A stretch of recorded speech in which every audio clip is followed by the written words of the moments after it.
As we go to the chitas of today, we're holding in the portion of Bamidbar, and holding in the sixth reading today in Parshas Bamidbar, chapter 3, verse number 40.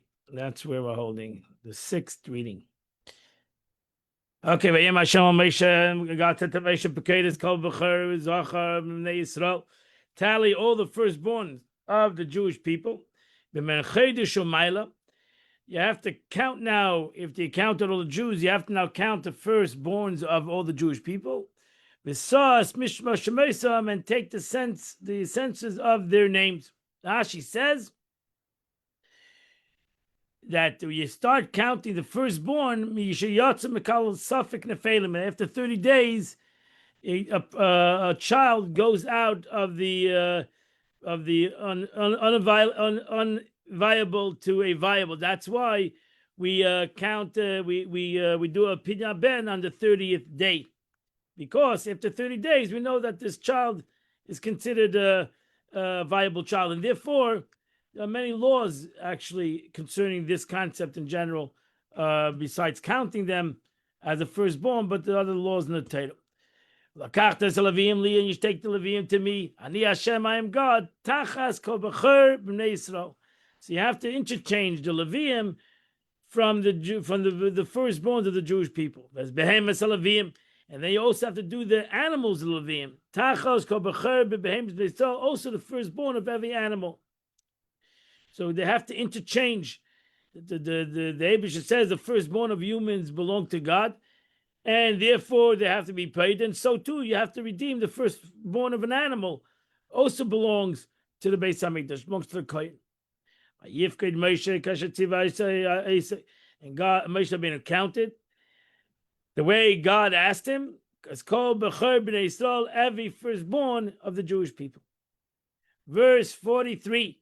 He called Abacher, and all the firstborns, Zachar, the firstborns of males, the Misra Shemus, in the counting of their names, from a month and above, the Fkudeim, according to their countings, Kshnayim ve'esim elev, 22,000, the Shivim Masayim, and 22,000, Umasayim, 22,273.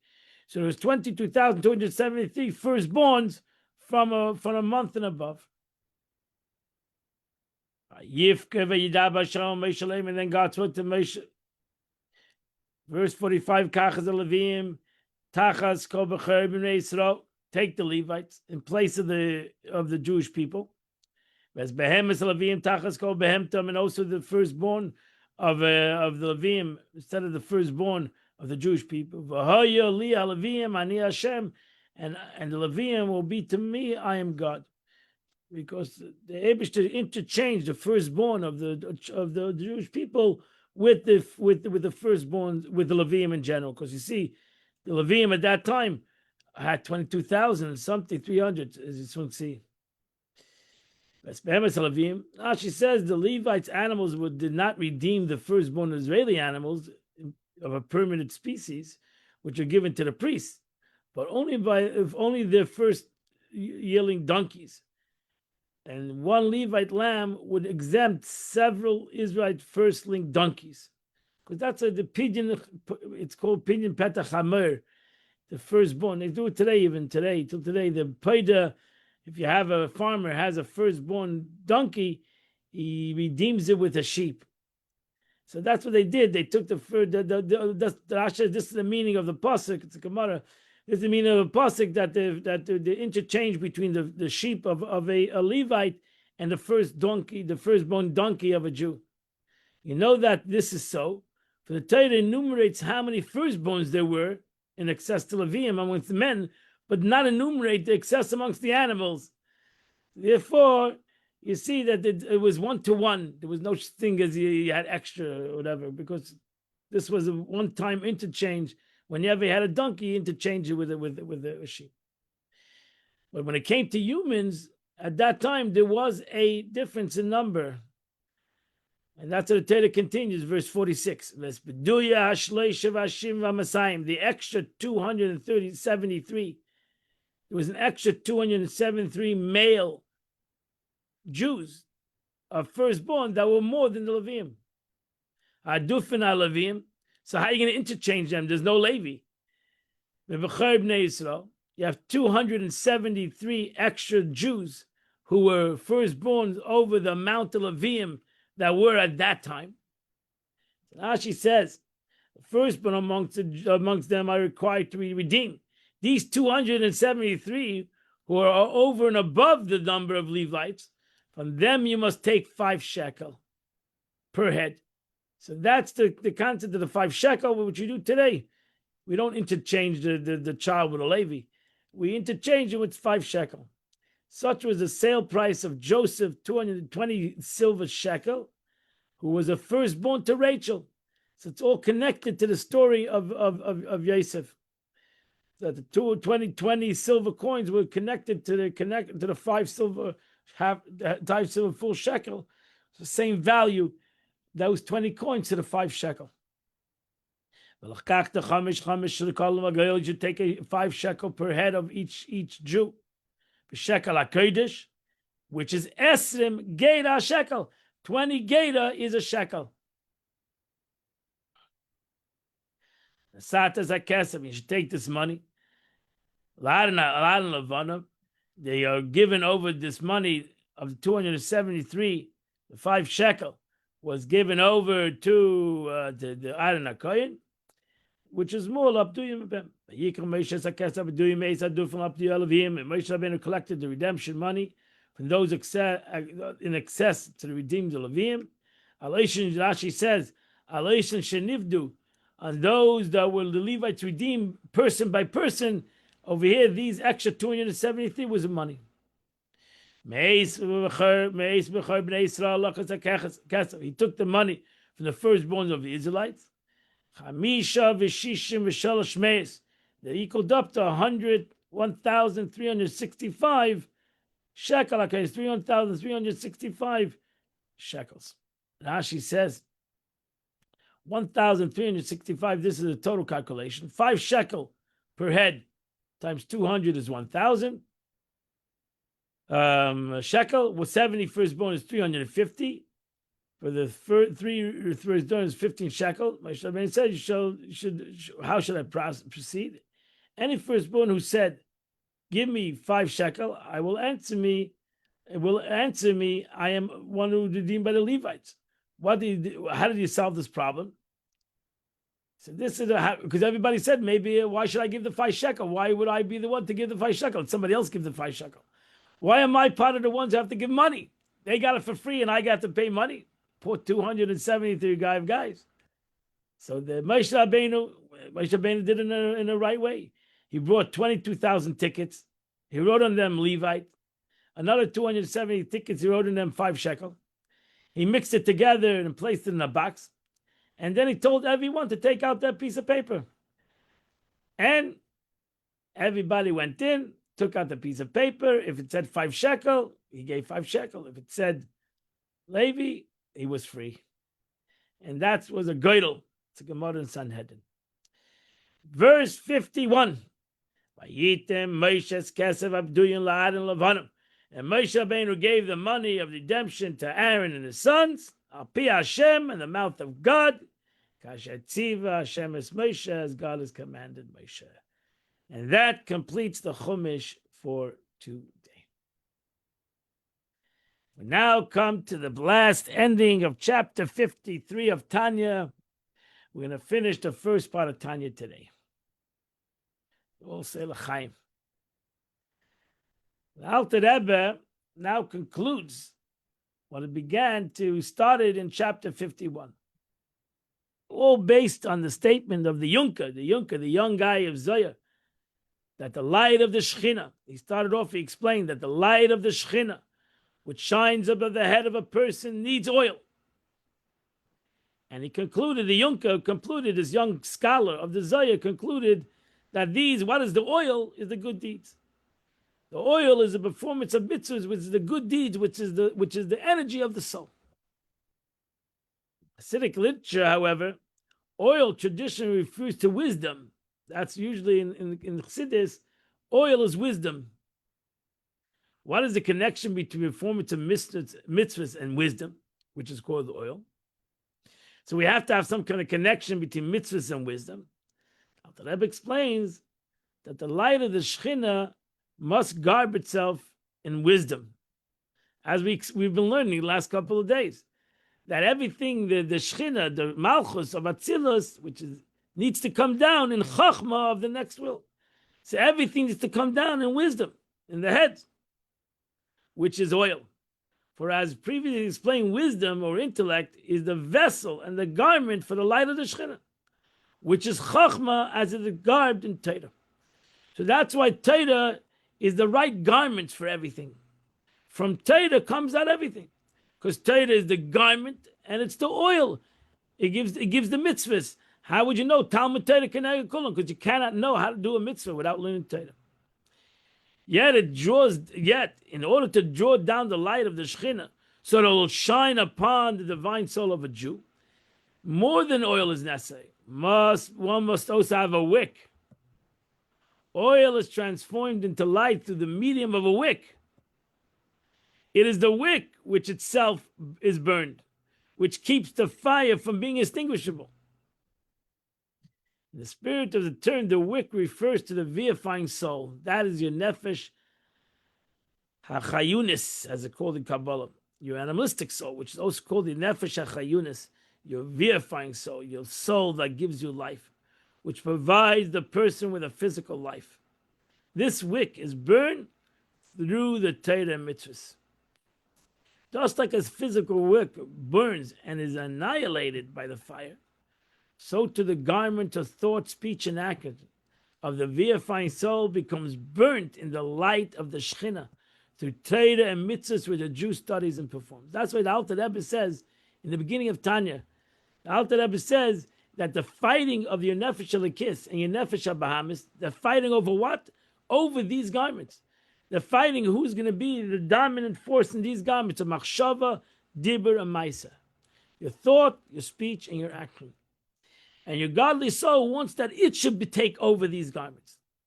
And when your garments of your thought, speech, and action are clothed itself with Torah mitzvahs, then they become nullified with the mitzvah. They become totally holy to the mitzvah. So chas v'sholem, if your garments are taken over by my nefesh Bahamis, then it becomes nullified to the nefesh Bahamis. For this reason, oil must also consist of good deeds, mitzvahs, which have their source in God's wisdom. That's why the levush, the greatest levush for my nefesh Elikis is the thought, speech, and action of the godly soul, because they're all interacted. They all come together as one. And that's why when you do a mitzvah with your thought, speech, and action, they become nullified to the mitzvah, because they have within it the concept of the garment, and they have within it the concept of the oil, which has within it not only the concept of the oil, they have within it the concept of the chachma, the wisdom of God. For this reason, oil must consist of good deeds, mitzvahs, which also their source in God's wisdom. Torah alone, even though itself is wisdom, does not suffice. You got to do good deeds. For only through the action required by a mitzvah will the light of the Shekhinah be drawn down into the wick. That's the only way you can do it. The vivifying soul. This is accomplished when the soul is burned through the light of the Shekhinah, which shines on one head. So we need to bring all together. We need to bring everything together. The vessel, the light, the wick, the oil, the fire, all comes together when we take our physical reality and we do with it mitzvahs, and we transform, we light the candle of our soul. And that's the way Kinei Hashem Nishmas Adam, the candle of God is the soul of man. And that's why the Yunker said that Chacham ain't a Bereishay. A Chacham, person that has wisdom, he always looks at the soul. He looks at Ein Bereishay. His eyes are always on his head. What's in his head, what's above his head. And that's the fire of the neshama. Okay, so let's go into the Tanya itself. As we come to the end, and we'll say all together, Mazel Tov, Chazak, Chazak, as we come to the end of the first part of Tanya, the 53 chapters of Tanya. Zeh Shama Yunka, and this is what the Yunka said, the young guy said in the Zohar, where he started off in chapter 51. Chapter, it's actually said in chapter 35. The Nehoida Ilah, the Id Kaldesha, meant when he said the supernal light which is kindled on the Jewish person's head. He Shechina is the Shechina, is the presence of God. That's why a man should always wear a yarmulke. And not only in shul, but wherever he goes, because the Oir Hashem, which is upon his head, Itzrach lemishcha, but it needs oil. Pirush, what is the meaning? That is, establish b'chachma, to be clothed in wisdom. Hanik l'shem mishnas chedesh, which oil is called the oil of the holy anointed. The holy, whenever you say holy, it goes on chachma, or wisdom, as explained in Zayah. That chachma ilah. That's why it's called, in the Zayah, it's called chachma ilah. Ilah means it goes above, the higher level of chachma. Chachmas Hashem. We have chachmas Adam. We have the wisdom of man, chachma tata, which is a lower level of wisdom. We have chachma ilah. We have the higher level of wisdom, which is the wisdom of God. And we have to be able to connect the wisdom of God to our wisdom. But we have chachma ilah, that even when we learn Torah, we realize it's the chachma of the Eibishter. And that's why it's called shemen. One of the reasons why it's called shemen, oil, because shemen, the Gemara says that one of the natural things of shemen is always tzaf al gabi mayim. Shemen always floats upon everything, floats upon water. It floats upon when you anoint something with oil. It's upon it. So shemen is always above. So too the Torah, the chachma, is always connected to the chachma of the Eibishter. It's above. Thus, the light of the Shechina, which is upon one's head, is in need of oil. Why? Because it needs chachma. Your neshama needs to have wisdom, meaning it must garb itself in chachma. And that's why we learned in Tanya in the beginning that your neshama is situated in your head, because your neshama needs your wisdom. It's chachma. For it's the vessel of the light of Shechina. The best vessel of the light of the Shechina starts in chachma. Machshava, dibra, maisa. The first place that it clothes itself is in chachma, is in wisdom, in machshava, and thought. The Zohar then quotes the conclusion of the statement of the Yunker. And now it v'in avdin tuvin. Not only does it acquire wisdom, it acquires good deeds. And that's tayag mitzvah Torah. That's the 613 commandments of the Torah, which where does the 613 commandments, even though the commandments are ultimately physical actions, but where does these 613 commandments come from? They all come from Chachma. They all come from which come from the wisdom of God. So Torah itself is oil. Does not suffice. There must be good deeds. The performance of mitzvahs, although they are only drawn down from wisdom. Why? Why do we need good deeds if you have Torah alone? It's thereby the light of the Shechina can cling to the wick. We want that the Shechina should come down begashmias. We want the Shechina to come down in the physical world and in my personal world. I don't only want the Shechina to be in my brain and wisdom. I want the Shechina to come down, the presence of God to come down in my animalistic soul, in my nefesh hachayunis, first in my vivifying soul. Shebeguf, hanikra psila derech mashal. Metaphorically, and in the mashal, it is called a wick. Because dust like a physical candle. The fire. How do you have fire? Fire needs to have a wick. If you're going to have a match, you're going to have oil. You're not going to be able to make a fire. You need to be able to have the wick, or good fire. And you need to have the wick.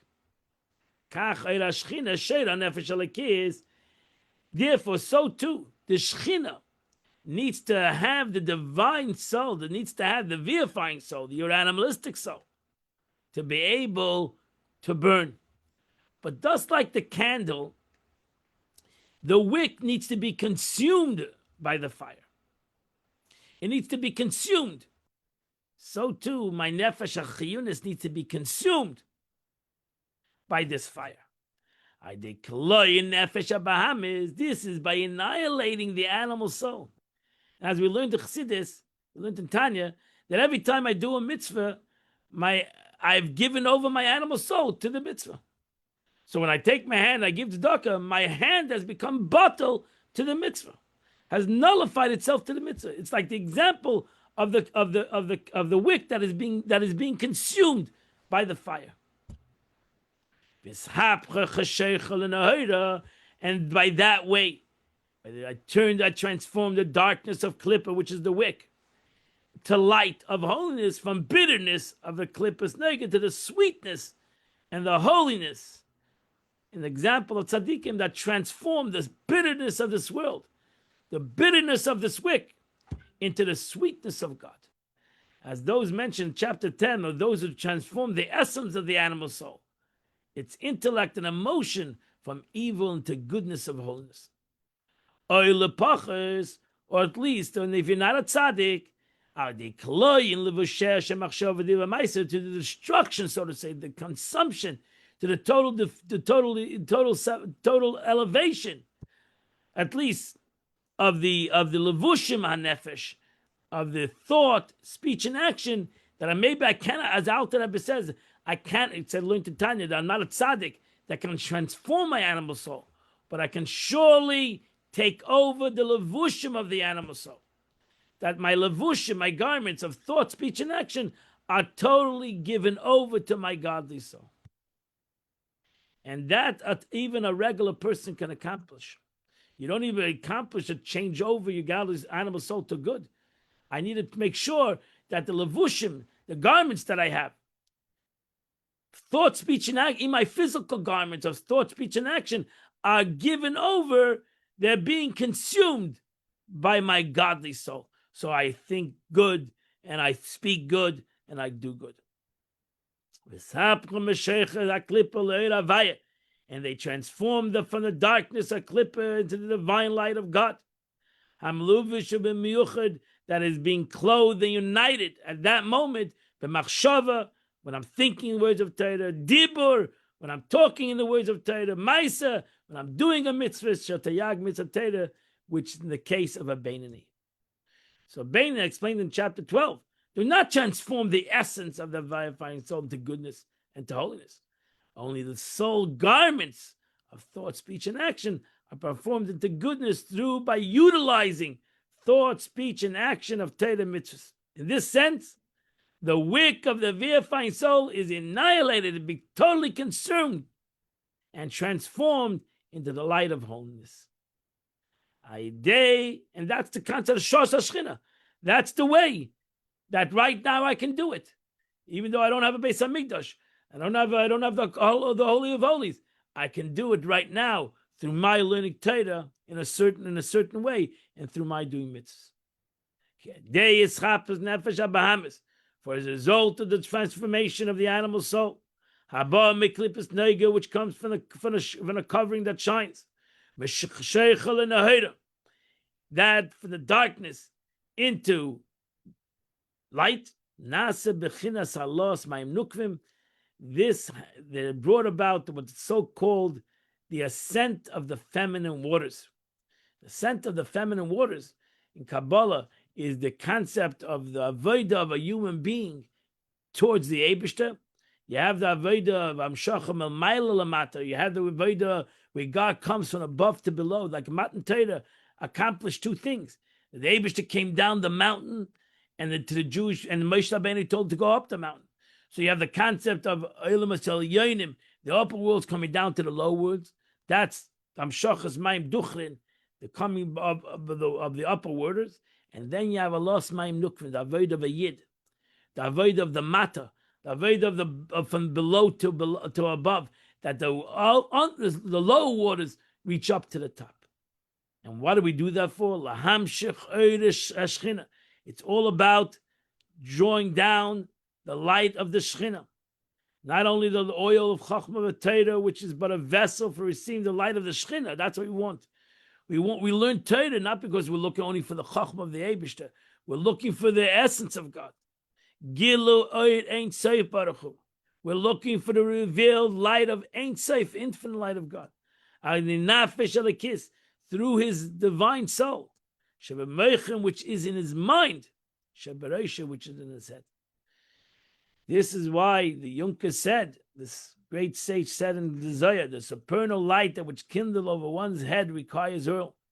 For the light that is in one's head needs to have the oil, the good deeds. For the light of the one's head to shine in his animal soul, needs to have Avodah, needs to have Torah mitzvahs, needs to have his own Avodah. So his own service, his own elevation. So the Eibishter can give you a matana, which is the Torah, which Hashem gives us every day. And he gives us this matana, he gives us this sheshama, which has the capability. But if we're not going to have mayim nukvin, if we're not going to do our own avodah, if we're not going to do our own good deeds, then, and we're not going to use our animal soul, our machshava dibur maisa, for the animal soul, then we don't have a complete situation. And the complete situation needs to have fire, and you need to have oil, and you need to have a wick.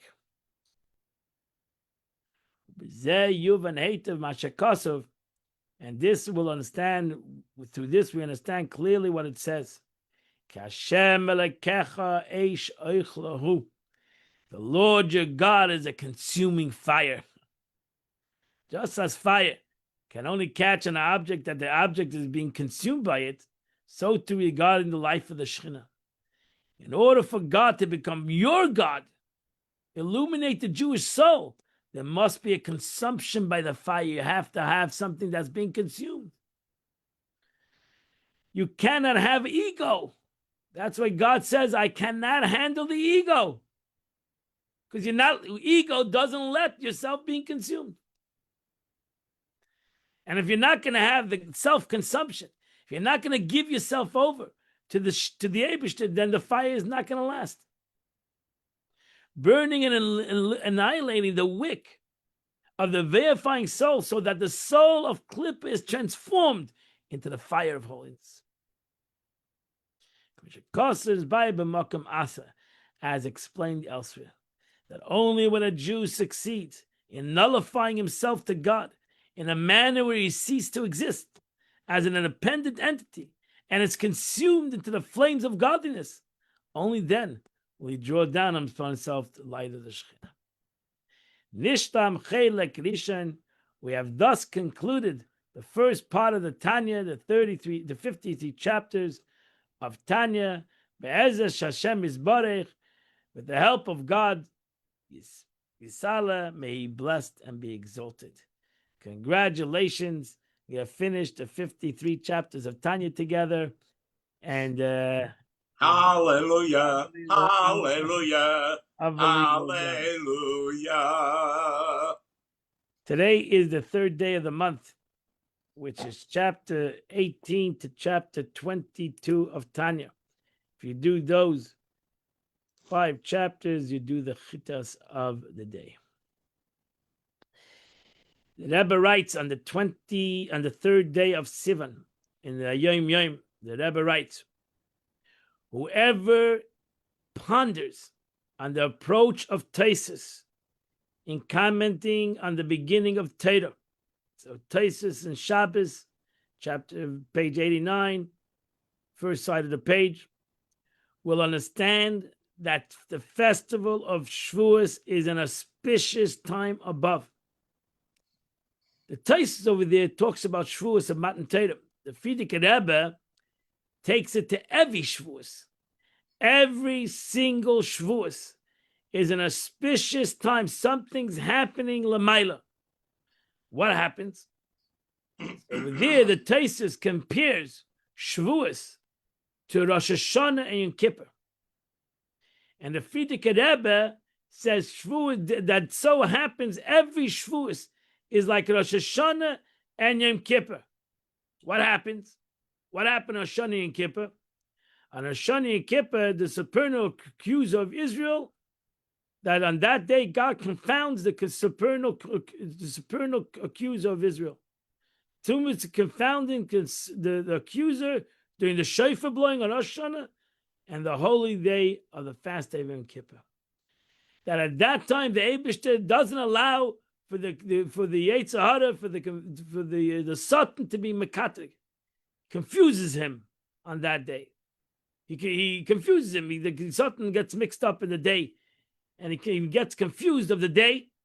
So too, Tosfos says, and every Shavuos, the Eibishter confuses the Satan. It's an unbelievable day to be able to connect to many things, because Torah is everything.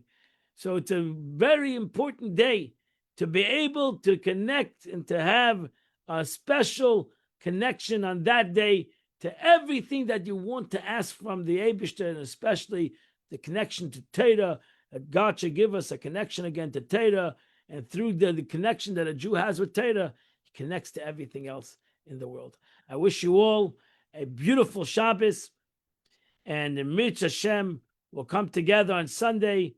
We will. I hope you'll learn Tchitas tomorrow yourself, and you'll start the next part of Tanya, and we'll come together and learn on Sunday at 8:30, at 8 o'clock, Sunday at 8 o'clock.